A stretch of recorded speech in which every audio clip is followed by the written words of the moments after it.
Wheel chair পাইছি রে ভাই 10টার সময় আইছি যে আমি যাই এখানে কোন নাই ইবার দিন ছিল কি ও আমাদের একটা বাঙ্গা সার্জারি গেছি ওইটা গেছি মেডিকেলে গেছি সব এক লাঠি লিয়া সব দিলে কেন ব্লাড আয় পড়ে হ্যাঁ একটা হুইল চেয়ার পাই না ভাই কি অবস্থা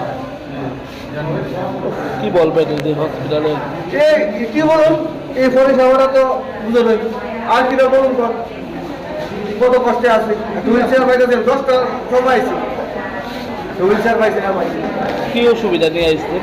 যাইছি আমার পায়ে হাতা চিকিৎসা করেছি এখানে ব্যবসা করেছি হ্যাঁ ওই মেডিকেলে গিয়ে ব্যবসা করেছি ওই তো গাড়ি লিয়ে ওকে বর্ধে দিয়া গাড়ি রিজার্ভ লিয়ে একটা হুইল চেয়ার পাইছি যে ওয়ার্ডে ভর্তি আছেন ওয়ার্ড থেকে আপনি আমি কাউকে পরীক্ষা মানে অ্যাক্সিডেন্ট হয়েছে গাড়ি আমার অ্যাম্বুলেন্স চলে গেছে মনপুর কাউকে আউটডোর দেখে কইছে কাউকে জিবি গিয়ে সিটি স্ক্যান করেছে নার্সার জিবি দেয়া করতাম আসি যে হুইল চেয়ার আমার বাইরে ওর পাড়ে হুইল চেয়ার একটা দেনা ওটাই ওইটা লিভার দিয়েছে লেগে অপরে পাড়ে যে ও বাঁকা না ওইটাও দিত না আমার ওখানে আমার সার্জারি যাও না কত ঘন্টা পরে পাইছেন হুইল চেয়ার?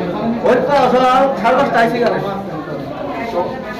অপরে কয়টা বাজে এইটাই মানে হুইল চেয়ার কোনাখানি পাইছেন না? না না না 2-3 গান হয়ে গেছে ওই জায়গা গেছে আমার একটা ভাই ছিল কি বলবেন এত বড় একটা হাসপাতাল ওইটা আর কি বলবো আমার মতো যাতে কষ্ট না পার কি হয়ে যায় আর কি বলবো কি মনে হয় মানে হসপিটালে উন্নত হয়েছে না মনে হয়? উন্নত বলতে কি উন্নত তো সব মোটামুটি মানে ওইটা তো সব টাকা দিয়ে করতেছি সেটা আমার মাস্টার ইয়া নাই কাজ নাই ওই জানি তো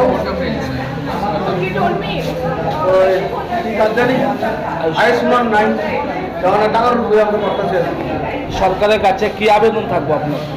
সরকারের কাছে এইটুকু যাতে একটা মানুষ পরিষেবা যাতে সুন্দর করে আর কি এটাই আমার কথা ভাই। কি নাম আপনার? নমস্কার সত্যি মোহন দাস বাড়ি কোনখানে? এই সিধাই মোহনপুর পেঁয়াজখানা বাড়ি চেজুরি কি করেন আপনি? আমিও অটো চালাই অ্যাক্সিডেন্ট কবে হয়েছিল? কালকে